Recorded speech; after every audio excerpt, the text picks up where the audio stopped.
Querido Daniel Toledo, já pronto para conversar conosco, advogado especializado em direito internacional da Toledo e Advogados Associados. Daniel, querido, bom dia. Seja bem-vindo mais uma vez. Bom dia, Pitoli. É um prazer estar aqui com vocês. Prazer é nosso, Daniel. Seja bem-vindo. Daniel, para falar sobre o conflito, né? Falar sobre Biden, que em Israel ontem culpou o outro lado por ataques e aliena árabes. Na verdade, também quero falar contigo sobre esse momento envolvendo o próprio Brasil, que tomou um toco ontem, perdoe o tema, mas no basquete você já entendeu, teu garoto é fã do basquete, né, Daniel? Por isso que tomou um toco ontem com o veto dos Estados Unidos ali no Conselho de Segurança. Qual o momento que a gente vive do ponto de vista de quem está aí nos Estados Unidos, Daniel? Pitoli, vamos dividir essas coisas aí. Primeiro, o Brasil ter feito aquela proposta, vamos chamar assim de uma forma simples, do jeito que foi feita a proposta, ele pediu para tomar o topo, né? Porque é curioso que as pessoas esquecem que lá atrás a Rússia fez exatamente a mesma manobra que o Brasil fez agora. Quando houve a invasão da Ucrânia, a Rússia vetou, depois foi para o Conselho de Segurança, e aí o Conselho de Segurança vota, e agora os Estados Unidos fez exatamente a mesma coisa, e o Conselho de Segurança vai votar, vai decidir, né? Qual que foi a repercussão disso aqui nos Estados Unidos, e esse é o grande problema, não é o fato dos Estados Unidos ter vetado, mas a forma com que isso aconteceu e espalhou aqui dentro dos Estados Unidos, e muitas pessoas conversando, inclusive pessoas aqui ligadas à diplomacia americana, e alguns eu até tenho amizade aqui, por isso que isso me chamou a atenção. O Brasil recebeu, isso foi muito falado ontem, o Brasil recebeu navios de guerra iranianos, mesmo a pedido dos Estados Unidos para que não recebessem. E foram recebidos, tá? Quando isso aconteceu, não só o senador, como também um governador se manifestaram e pediram embargos ao Brasil. Os Estados Unidos colocou o Brasil anteontem na watch list, onde estão países como Venezuela e Cuba. Isso é um grande alerta para o Brasil sobre o que está acontecendo, né? O Brasil receber navios iranianos, navios de guerra iranianos. Eu até cheguei a gravar uma entrevista com relação a isso, gravei um vídeo com relação a isso também. O problema não é o Brasil receber navios de guerra de outras nações. O problema é o Brasil receber navios de guerra de nações embargadas. Porque aí nós vamos ter, obviamente, a consequência que se cabe por causa de uma violação de um embargo internacional. Então, sim, eu entendi que aquilo ali foi um recado muito forte para o Brasil, até porque, se a gente for ver, o Reino Unido se absteve. E Reino Unido e Estados Unidos sempre votam muito juntos.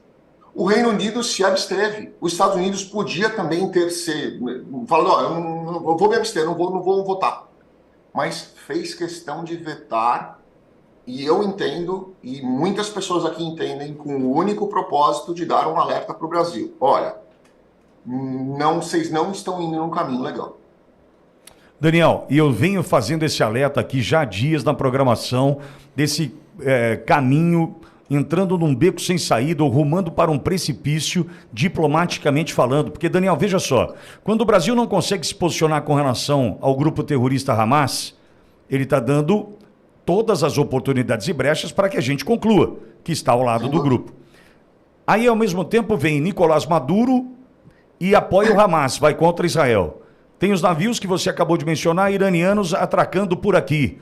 E provavelmente o Irã financiando toda essa ação do Hamas na carnificina do dia 7 de outubro, sábado passado. Enfim, o Brasil está mostrando de que lado está com muita clareza para o mundo, apoiando a entrada do Irã nos BRICS, né? Enfim, estamos escolhendo um caminho que nos leva para um precipício diplomático, hein, Daniel?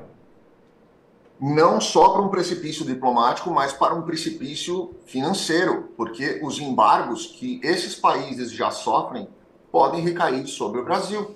E na hora que esses embargos recaem sobre o Brasil vai deixar de vender um monte de produtos, vai deixar de poder trazer muitas tecnologias para dentro do país, vai ter portas fechadas para os seus cidadãos em vários países por causa de embargos.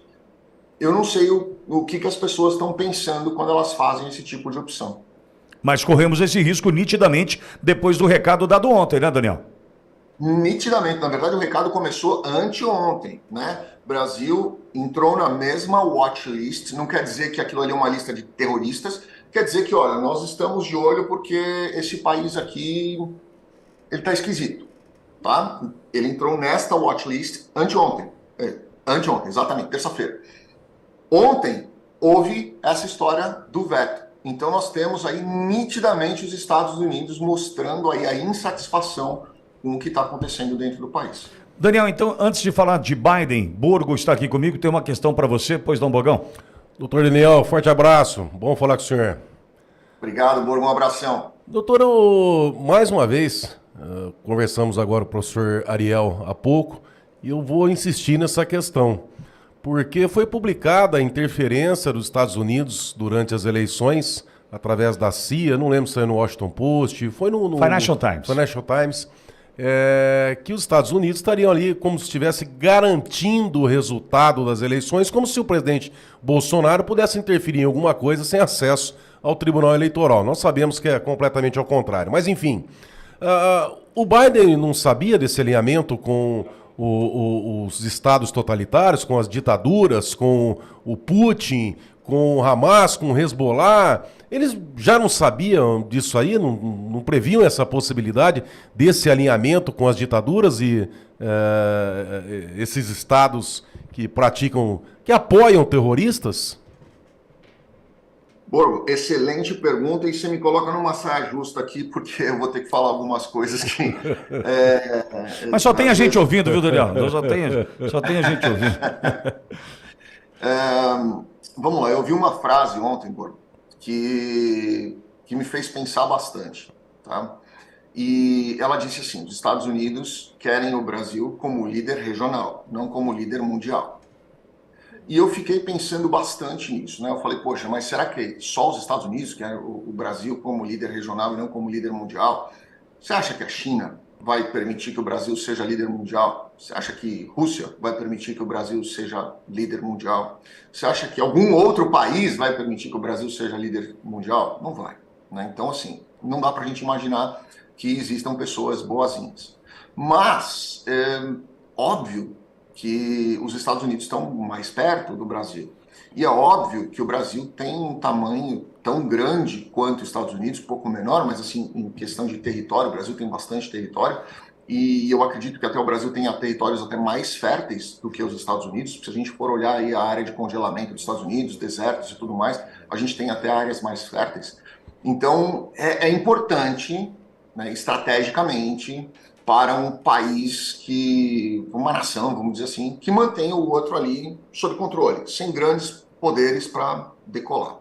Então eu entendo que sim, quando existe uma chance de um país decolar logo após um cenário de pandemia, logo após um cenário crítico, você ter um governo ali que vai dar uma estremecida e vai deixar ele no cantinho dele, pode ser interessante, né, para um cenário internacional. Mas eu imagino que... Entendi o Biden, perfeitamente, doutor. Eu imagino que o Biden não imaginou que fosse tanto assim. Entendeu? Então, sei lá, eu acredito que possa acontecer sim. Mas não acho que foi sem querer. Foi muito claro. Se existe a possibilidade de decolar, é melhor que fique onde está. Esse Exato. governo Só mais uma pergunta. Existe um alinhamento do judiciário aqui no Brasil com o executivo. O senhor acredita que, com as informações que tem através da CIA, através das agências, demais agências de inteligência, das quais os Estados Unidos têm esse alinhamento, esse trabalho, enfim... teria como repercutir no judiciário brasileiro? Não sei se eu estou sendo claro nesse sentido, estou tomando aqui os cuidados necessários, mas quer dizer, esse alinhamento do executivo com o judiciário, um boicote ou uma interferência americana poderia trazer reflexos no posicionamento do judiciário brasileiro? Em relação à censura, em relação à perseguição, enfim?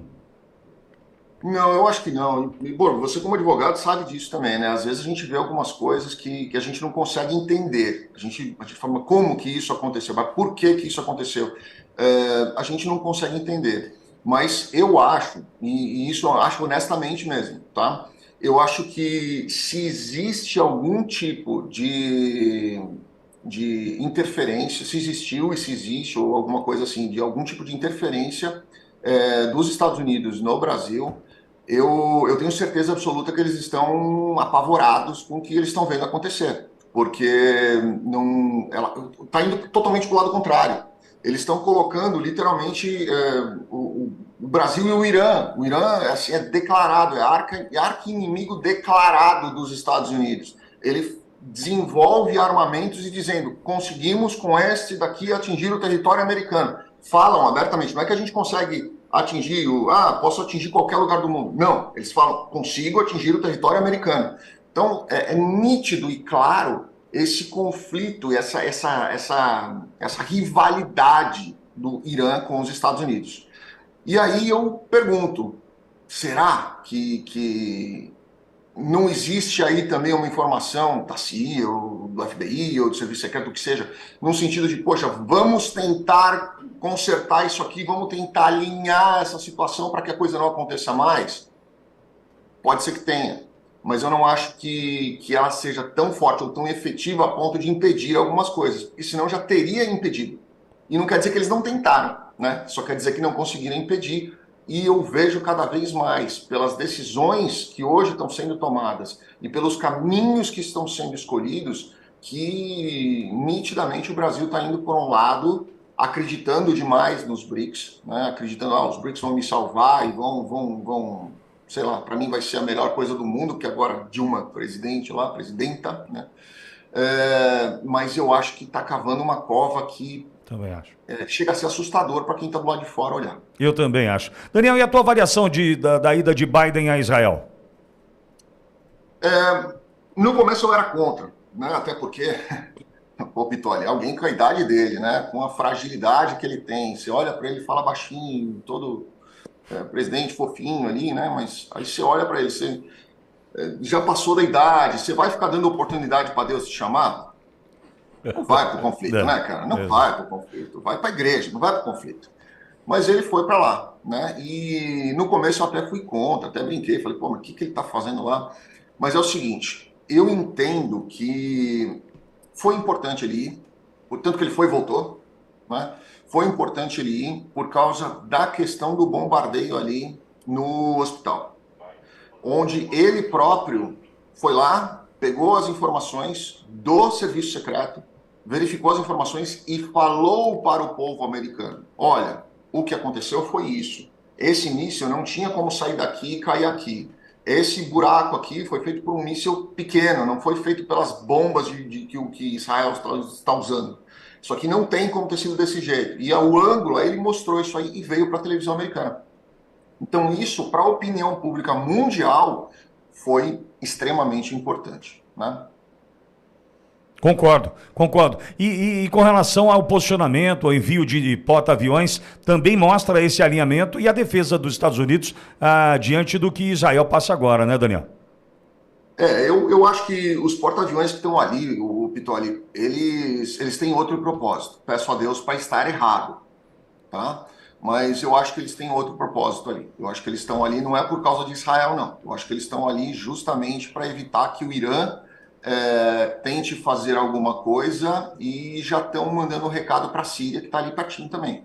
Então, eu acho que ali a intenção não é por causa de Hamas, Hezbollah e coisa nesse sentido. Não, é Rússia e Irã.